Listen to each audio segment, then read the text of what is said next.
Hello दोस्तों, Rana classes में आपका स्वागत है। तो आज मैं आपको आज की लेटेस्ट कॉम्पिटिटिव एग्जाम और जॉब अपडेट बताऊंगा। तो इस वीडियो को शुरू से अंत तक देखें। पसंद आने पर लाइक्स, नए लोग सब्सक्राइब करना ना भूलें। तो जैसा कि आप ये लेटर देख रहे हैं 1014, और ये मैं आज आपको BSSC CGL 4 की जो नया अपडेट है उसके बारे में, वैकेंसी की कब आएगी और क्या क्या कैंडिडेशन हुआ है।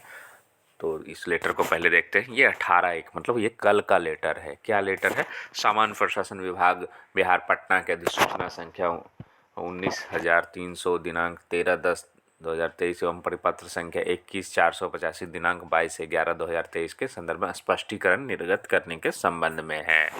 तो ये जो है आपको दिया गया है। और ये 19,300 में क्या था? राज्य प्रशासनिक हित में राज्याधीन सेवाओं के प्रोन्नति के पद सोपान में अस्थायी व्यवस्था किया गया था। राज्यकर्मियों को प्रोन्नति दिया गया था। और दूसरा क्या है, जो नया संशोधन जो आया है 22/11/23 का रिक्तियों में आरक्षण है जो कि देने का, उसके संबंध में जो कि दिशा निर्देश है। तो पहला जो है वो दिव्यांगजनों के लिए है जो कि है, तो ये आपके लिए मतलब नहीं। लेकिन दूसरा पॉइंट जो है वो आप लोगों के लिए मतलब है। क्या है? उच्चतर प्रभार दिए जाने के संबंध में परीक्षा का बिंदु क्या है? सामान्य प्रशासन विभाग की अधिसूचना संख्या 19,300 दिनांक 13/10/2023 के कार्यान्वयन के संबंध में परीक्षा यह है कि उच्चतर पद का प्रभार प्राप्त करने वाले पदाधिकारी और कर्मचारी धारित पद पर कार्यरत माने जाएंगे अथवा उच्चतर पद पर। स्पष्टीकरण में क्या है? अंकनीय है कि महालेखाकार अवलिक सक्षम प्राधिकार द्वारा संबंधित पदाधिकारी या कर्मचारी के पक्ष में उच्चतर पद उत्क्रमित के समकक्ष वेतन स्तर का वेतन पुर्जा निर्गत किया जा रहा है, न कि पूर्वधारित। मतलब जो जैसे ये जो ASO असिस्टेंट सेक्शन ऑफिसर का जो पद था वो उत्क्रमित करके क्या कह रही, जिनको प्रमोशन दिया, क्या हो गया? प्रशाखा पदाधिकारी हो गया।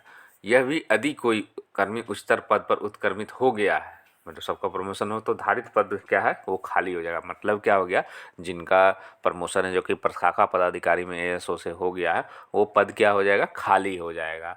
और क्योंकि कोई भी कर्मी एक साथ दो पदों के विरुद्ध कार्यरत नहीं रह सकता। साथ ही चूंकि उच्चतर पद का प्रभार संबंधी यह व्यवस्था विशुद्ध रूप से रिक्तियों के विरुद्ध किया गया है, मतलब जो खाली पद थे एसओ के सेक्शन ऑफिसर के या ऊपर थे उनके विरुद्ध किया गया है। अतएव उच्चतर पद का प्रभार प्राप्त करने के फलस्वरूप स्वाभाविक रिक्त मानते हुए, वैकेंसी को मानते हुए उसके विरुद्ध नियुक्ति हेतु रजिस्टर क्लियरेंस की कार्रवाई की जाएगी। मतलब अब तक क्या था कि सामान्य प्रशासन विभाग से ये क्लियर नहीं किया गया था कि जो प्रमोशन हुआ है और जो नीचे वाला पद है क्या है वो खाली हो गया, क्योंकि अस्थायी कार्यकारी व्यवस्था था। लेकिन यहाँ स्पष्ट रूप से कह दिया गया है कि ये खाली व्यवस्था उपयुक्त है कि किस मतलब रोस्टर क्लियरेंस की कार्रवाई की जाएगी। वैकेंसी मानते हुए उनके विरुद्ध क्या है? रोस्टर क्लियरेंस, मतलब जो कितनी सीटें हैं जो कि कैटेगरी वाइज होगी वो। और क्या उपयुक्त से स्पष्ट है कि किसी पदाधिकारी अवलिक कर्मचारी के उच्चतर पद प्रभार ग्रहण करते धारित पद स्वतः रिक्त हो जाएगा।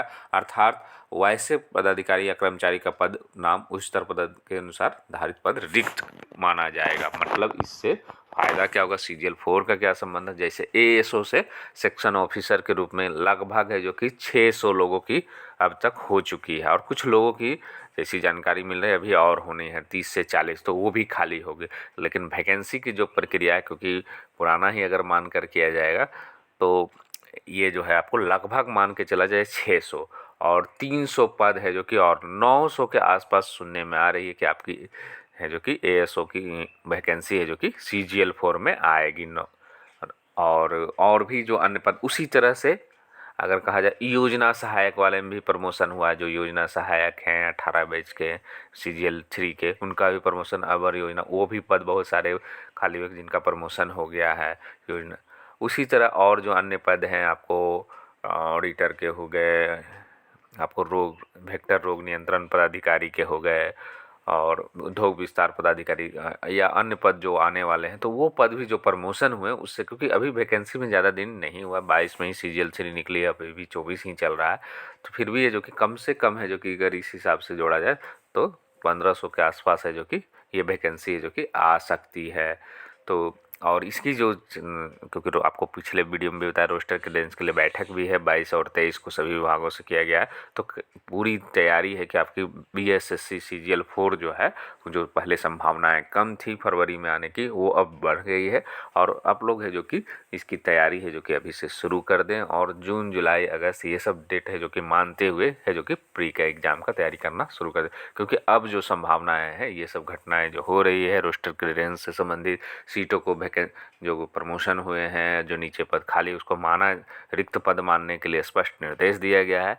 और जिस तरह से सूचनाएं आ रही है कि आपको फरवरी में वैकेंसी निकालने की पूरी तैयारी की जा रही है और आपको आचार संहिता से पहले BSSC CGL 4 का विज्ञापन है जो कि जारी हो जाएगा।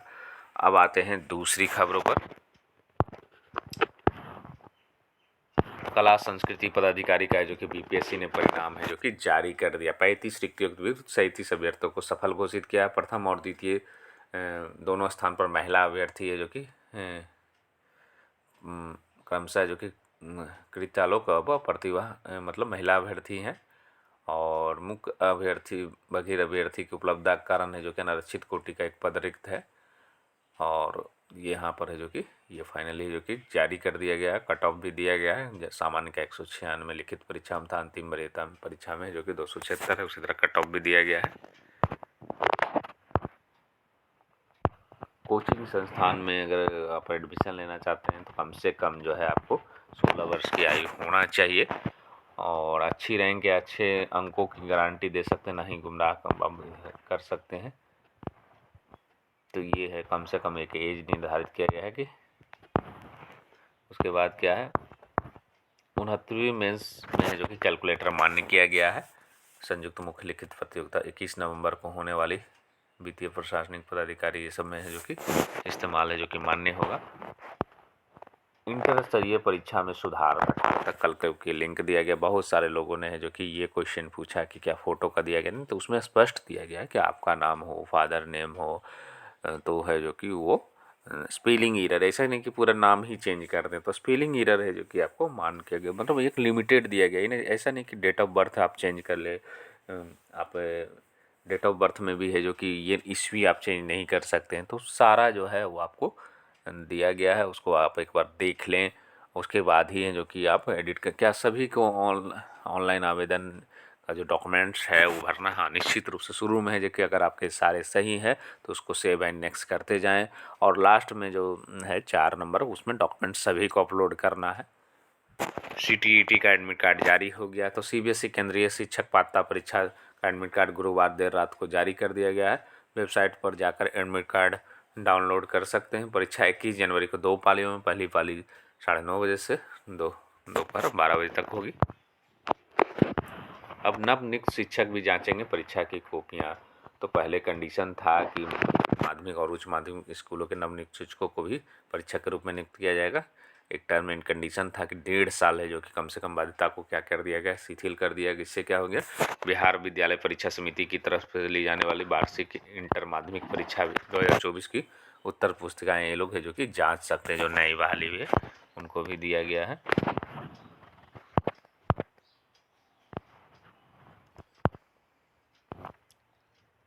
तो इन्हीं अपडेट के साथ धन्यवाद।